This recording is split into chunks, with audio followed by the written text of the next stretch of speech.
Hey guys, so this is my top 10 contemporary reads, and when I was making this list, I was actually really surprised because contemporary is actually one of my least favorite genres, but then I saw Heather over at Bookables do this, so I kind of challenged myself to try to make a list of my top 10 contemporary reads, and I was surprised I made it. I didn't think I had 10, but anyway, I do want to apologize for this bright light. I did try to put my blinds a little shut down, but I just, well, you're not really gonna really see my face much anyway because of the books, but, and I'm sorry about my cat. He's being so needy.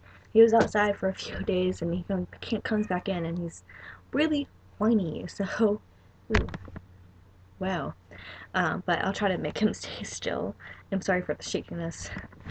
But anyway, so my top 10. And the first three books, the three ones I want to mention, actually, they're low on my list because I need to reread them. I haven't read them in so long. So, yeah, so I might update this video in a few months whenever I reread them. So, yeah.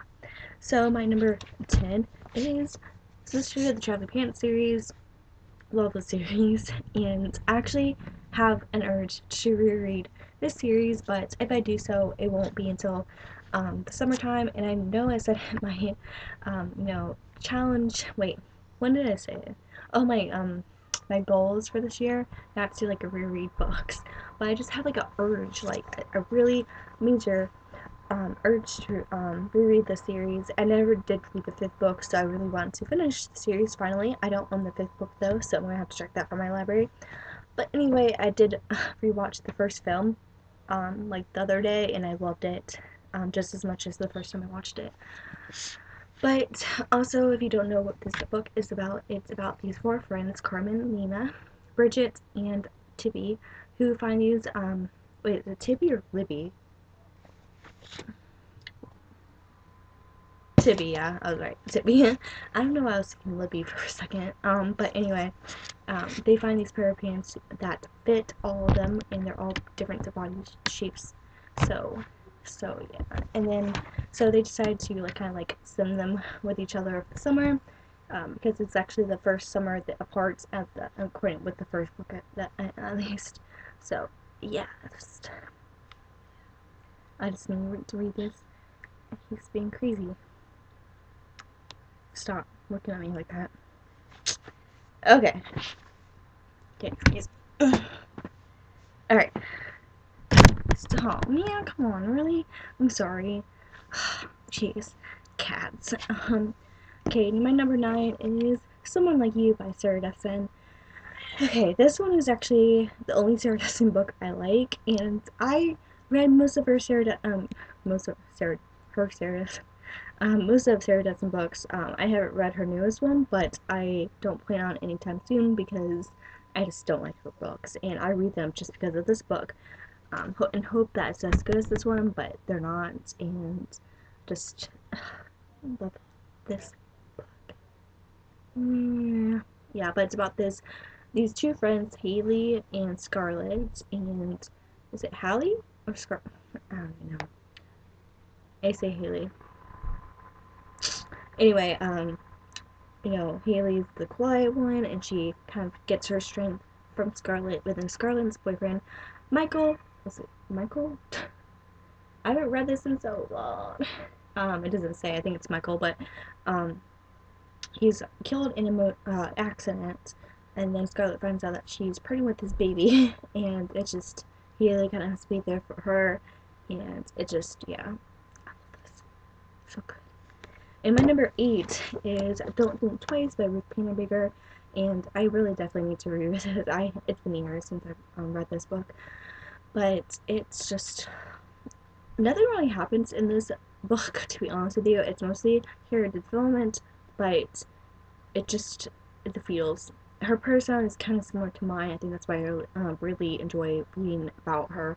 But it's about this girl named Anne who's 17 and is in a house for unwed mothers, and it's just she thinks she can have this baby, give it up for adoption, then just go back to her old life, and then she comes to find out that yeah, that's not gonna happen. So yeah, it's just definitely recommend it. My number 7 is a book that I'm not even sure I would be considered a contemporary, but I'm adding to my list anyway. And that is Before I Fall by Lauren Oliver. This is the first book I read in 2014, and I freaking loved this book. Really enjoyed it.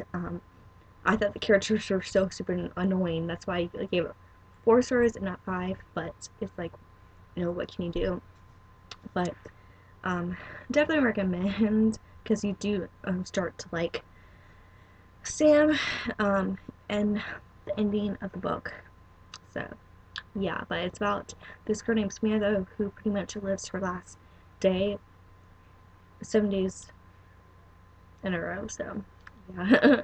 Anyway, it sounds really intriguing, and you should give it a go.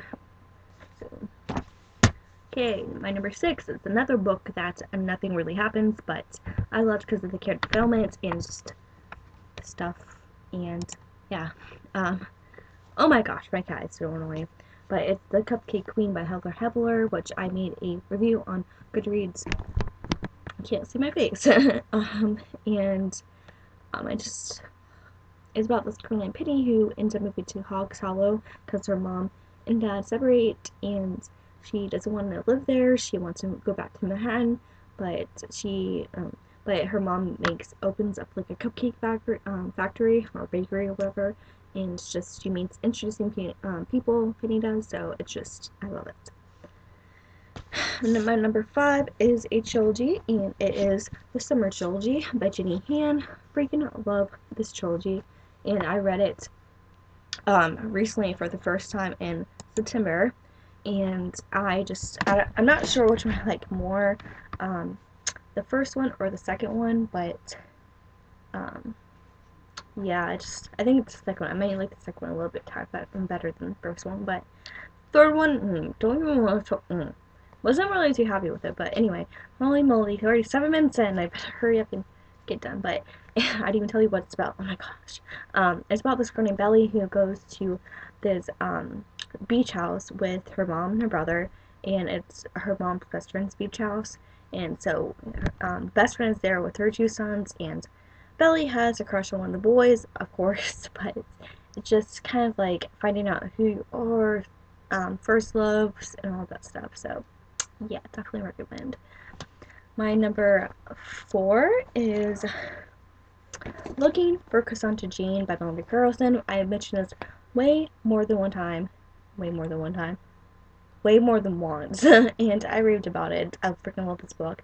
It's about this girl named Cassandra Jean who finds herself in a cult. So yeah, love it. But it is a Christian contemporary read, I guess. People I saw on Goodreads say that it's a little too preachy for their liking, but I mean, I personally don't find it preachy, but I haven't reread it. I haven't read it in a while, and but I go to church, so I hear preaching, so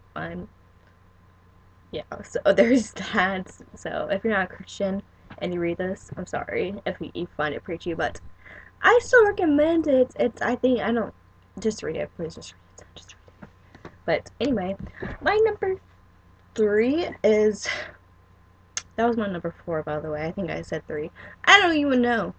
My cat is distracting me, but anyway. Ooh, that light is... Okay, my number 3 is Perfect Chemistry. This is actually my favorite out of the series, and okay. It's told in 2 different perspectives, Alex and Brittany. Alex is Mexican and a gain, and Brittany is a rich white girl, and they get partnered up in chemistry class, and just, they obviously fall in love, but I love the fact that it takes them a while to love it, like fall in love. They actually seem to get to know each other before the romance really happens, and I just really enjoy that. So yeah, it was just yeah. Okay, my number 2 is Flit by Wendy Randrian. This is kind of like a middle grade contemporary. It's also told in 2 perspectives, Bryce and Julie. And Bryce and Julie met in the 2nd grade, and Bryce cannot stand her, and Julie has a huge crush on him. But then skip 6 years, and in 8th grade, Julie obviously cannot stand him, and Bryce is starting to develop feelings for her. So the feelings obviously flip. and I really love the movie as well. I thought the movie really did it justice. I mean, obviously there was a few minor changes which didn't really upset me too much. So yeah. My number one is kind of like a series, and it's Diary of a Teenage Girl series, the Caitlin O'Connor portion. I would recommend the whole series, which there's 4 girls and 16 books total, but Caitlin O'Connor is my favorite girl out of all of them, and there's 5 books to her portion. And the fifth one, it just felt like an add-on, but the first 4 books were like amazing to me. But yeah, it's just kind of like her life, and it's Melanie Carlson ended up like making it kind of like diary format, so it feels like you're reading Caitlin's diary. So yeah, so those were all the books that I had on my list, and if you decide to read some that you never read before, then yay. So anyway, that was it. Bye, and I'm sorry for this light. I just I mm, I just felt like I had to add more light because I have just horrible lighting in my room, and it's definitely bad quality usually in my videos. So anyway, bye.